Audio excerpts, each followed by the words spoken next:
to all of you, our friends in the media, and of course, Monsieur Rosario and the officers of San Padre Pio, Contemplative Community of Cebu. Good morning. And may I reiterate our sincerest thanks for giving time for this short interview. It is indeed a historic event that we in Cebu feel privileged to be visited by the heart of San Padre Pio. When Bishop Famadico wrote to me and inquired whether I would welcome the visit of the relic, I immediately said yes, because I know what it means to us.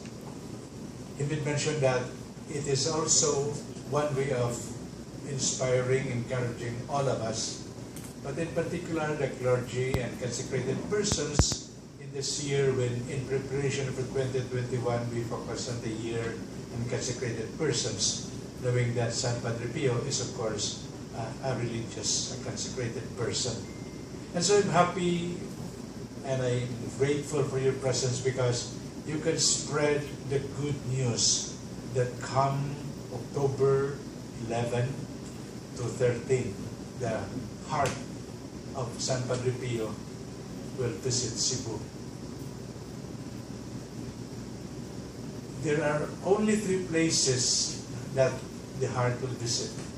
Of course, in Luzon, in Manila, Cebu, and Davao. I'm sure many others would have wanted their place to be sanctified, to be visited by the relic, but it is not possible. There are around 200 countries in the world, but the heart has visited only 4 countries. One is Boston, USA. Second is Paraguay. Third is Chile. And fourth is Philippines. And of all the visits, it is in Philippines that he will stay longer. Thanks be to God. You may begin to ask, why the heart? And I think only God in His loving way will also reveal to us, or will inspire us on the significance of the heart. And I think, among others, it is because such heart has manifested great love for the Lord, and that intense union with Jesus, particularly in His oblation, in His suffering. We are aware of the stigmata of San Padre Pio, of course, whose 100th anniversary we celebrate this year. And of course, we are aware of his death, whose golden anniversary we celebrate this year. So for all of us, it's our way of saying, thank God for San Padre Pio. It has been noted that among the many canonizations in Rome, it is the one of San Padre Pio that has gathered the most people. The most people. There are testimonies that, of course, we are not belittling those who may have gathered a little bit less, no. But the fact that there are most people during the canonization is a sign of how much he is loved and, shall we say, venerated. Many of you who might have seen or have been to Rome could imagine what it means to fill up the Piazza San Pietro and down via Consolazione, and even across the river of Tiberi, the people up to there. And so again, it is a sign of how people venerated this humble, holy saint. And so, as just a way of proclaiming the opportunity, I'm glad you're here, because you can invite people, lay people, religious people, of course, clergy, to come and visit. Eventually, you will know the schedule and you will know the activities. But for the meantime, to us, for all of us gathered here, and for all of us who will come, it is a moment of grace. So once again, kanyang tanan, daghang salamat for your presence today, and for telling our friends, come and see the heart which loves God and which has offered itself for the Lord and for God's people. Once more, may buntan. God bless.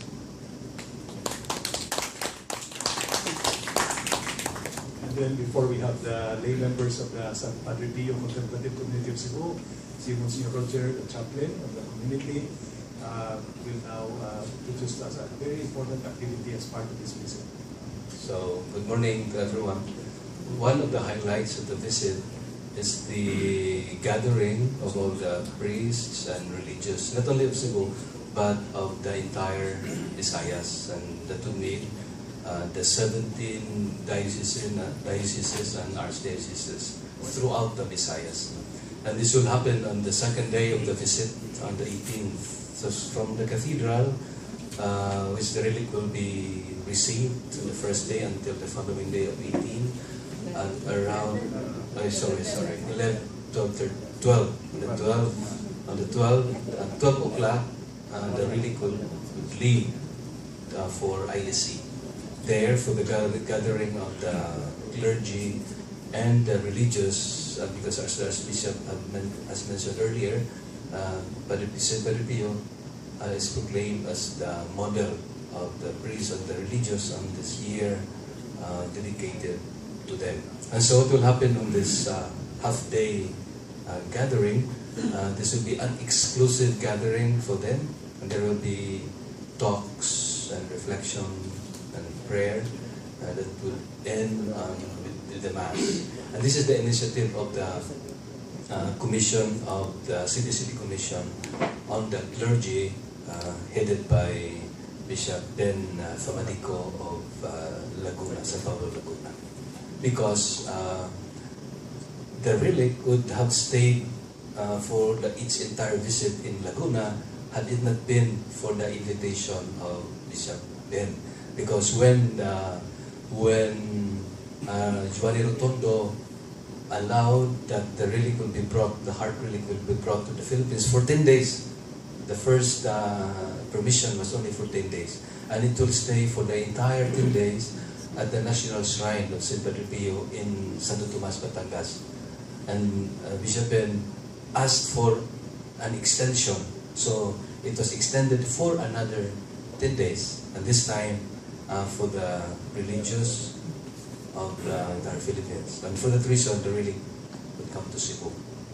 But it's only a half-day affair. For the other days, it will be open for all. So this is the special event on the visit of the heart of Padre Pio. Thank you, Roger. And then to give us general information, background related to the visit, also something more about the relic itself, nature of relics, and then more importantly also a little information about this community in Cebu that has been around for some time already, devotees of Padre Pio for years. So we will now listen to Richard Saing and Dr. Rajenko. Good morning, everyone. Our community, San Padre Pio Contemplative Community of Cebu, started way back 1993. We are almost 25 years of existence in Cebu. The members of the contemplative community inspired so much of the life of holiness of Padre Pio. We consider Padre Pio as one of the greatest saints of our century, where he has these very important virtues for a constant prayer, obedience, and humility, especially obedience to the church. The visit of the heart seems to be a dream come true for the community, especially for this year. As Archbishop Palma mentioned, that this year we have celebrated the two important things. One is the centenary celebration of his Imata, 100 years, and the golden death anniversary of St. Padre Pio. The heart of Padre Pio's visit here in the Philippines, particularly in Cebu, for the Visayas, is very significant because the visit of the heart brings that Saint Padre Pio of Pietrelcina becomes more closer to the priests, to all priests, religious, consecrated persons, and lay faithful, and eventually imitating the life of holiness. Why the heart is very important? Because this is the heart of a humble servant that during his lifetime reads the heart of the penitents. Thank you very much. Thank you, Richard. Si Dr. Jenny might like us to add more more information or insights about the visit and the community itself.